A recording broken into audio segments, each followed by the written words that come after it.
Greetings everybody, Senior Ashby here. I got a quick little presentation for anybody who finds themselves teaching online right now due to the coronavirus that I hope you find helpful. I've been teaching online and face-to-face for the past 15 years. I also run a website, www.seniorashby.com, where I create a lot of online lessons for Spanish learners. And the three things you want to keep in mind is you want your lessons to be able to be done anytime, 6 in the morning or 6 o'clock at night, anywhere and at any pace, so that students can work ahead or slow down if they need to.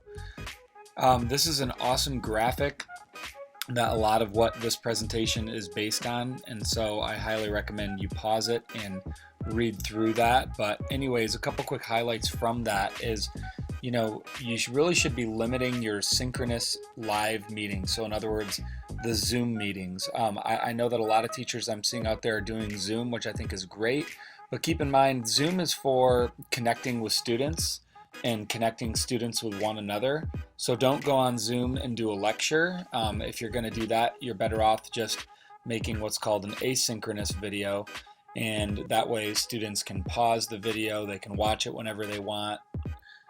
So the other thing you want to make sure that you have is clear learning outcomes, and so your students need to know exactly why they're doing what they're doing, and you need to know why you're assigning what you're assigning. They should match your learning outcomes. So kind of to piggyback off that, you don't want to have any busy work. So any work you assign needs to align with your goal for the day. And if you want to assign extra work, that would be like optional, like an enrichment, that would be great, or extra work for students who need remediation, that would be great. Give specific instructions, and I recommend that you actually have a time estimate for how long you think that activity you're assigning should take them. And then you want to make sure that you just simplify your learning platforms. Like if you're emailing and using Remind to send out text messages and posting on Flipgrid and Seesaw and Google Classroom and Edmodo, that's too much. Just pick one thing. Like I like Google Classroom. Pick one platform, communicate on that platform, and have your assignments turned in on that platform. So here's a quick example of using those concepts to put together a lesson for your students. So this is a lesson that I have on my website. This is my website, www.seniorashby.com. All of these are free for anyone to check out, but I have this big long lesson on present tense conjugation, which Spanish teachers don't get too hung up on the fact that it's a more traditional lesson. If you do CI, I'm just trying to show the concept to everybody that if you have something you need to teach and then you need students to master it based on the concepts we just went over, this is how you would do it. So anyways, I have all this big long lesson that I've created with all sorts of videos and activities and quizzes, and then even stuff for kids to do if they didn't do well and they need remediation. But I'm not going to put all of that on my online lesson if I was actually teaching my students completely online. I would put together the lesson like this, and I would put it right on Google Classroom. I've got my learning objectives, so the students are very clear on what they need to be able to do and how they're going to be tested on that, how they'll know that they've mastered my learning objective. It explains it right there. If I were you, I would probably make a quick little personalized video from yourself so they can see you, maybe just going over more about what that objective is and what they're going to be doing. And I do want to just say, I think it is good for you to make your own videos, but don't feel like you necessarily always have to do that. There's so many different resources out there, on YouTube and just in general, all sorts of different learning activities that are already created for you. So if you want to make your own video explaining a math concept or how to conjugate verbs, great. If you want to just use one that's already created on YouTube, I think that's great. So then what I've done is they know what they need to turn in right there when they're done. And then we've got these learning activities. So first is a little music video called Bringing Conjugations Back that just kind of hopefully will pique their interest. It's kind of a fun little video. It's this one right there. And that should take them about 5 minutes. Then there's a video they need to watch teaching them how to conjugate in the present tense. And that happens to be this video right there. While they watch that 3-minute video, they're supposed to fill out a quick little note guide. And so that should take them, the video is 3 minutes. It's probably going to take them realistically, 10 minutes, I think, to watch that video and take notes on it. And then for some students, that's enough, but for others, they might need a little extra. So here is 2 additional explanations of the concept for students who still didn't get it. From there, there's 3 activities for them to practice. Let me just show you what a couple of these look like. Here's a Who Wants to Be a Millionaire game on Kia, which is a website that has all sorts of stuff. You can search through there to find what you need for any subject.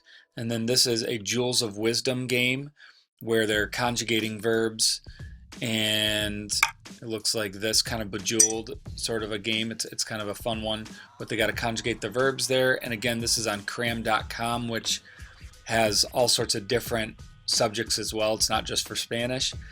And then once they've done that, then they're going to test their mastery. So, and that again, 20 to 40 minutes was kind of the time goal there. But if they get a 22 out of 25 on this practice quiz, then that tells them and me that they've mastered that concept for the day.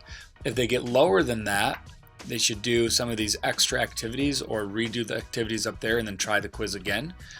If they did great, then they can move on to what I have posted for an enrichment kind of extension activity. These are 2 arcade games that I have on my website that I pulled from here, because once again, I didn't take everything that I had here. I just took a few. And so what I'm recommending that they do is choose one of those games or both, and it's optional, but then to kind of make it a fun competitive thing, comment on the Google Classroom post with which game you played and what your high score was. Let me just show you what this one looks like. This website is reviewgamezone.com, and they've got, all sorts of different subjects here and all sorts of different fun games. This one is called Jumping Frog, or Leaping Frog. So they answer a question, tú ayudas, and then they get to play the game. Every time they die, they have to answer a new question. And so again, then at the bottom here, I have a reminder of what they're supposed to turn in, their note sheet, as well as a screenshot of their final practice score. Any questions that I'll put here where they can contact me, and then I'll put, what my office hours are if they want to speak to me live in person. And I'm going fast here, but I think sometimes the key is to make your videos that you're creating for your students as short as possible, because their attention spans are short. So here's another, just couple little quick enrichment ideas and contests. This is more for Spanish teachers, but just some things I came up with that might be fun during this coronavirus time where your students are at home. They could do a lip sync contest, a Duolingo contest so you can get the most points in a week, maybe a TikTok contest, a dance to a Spanish song.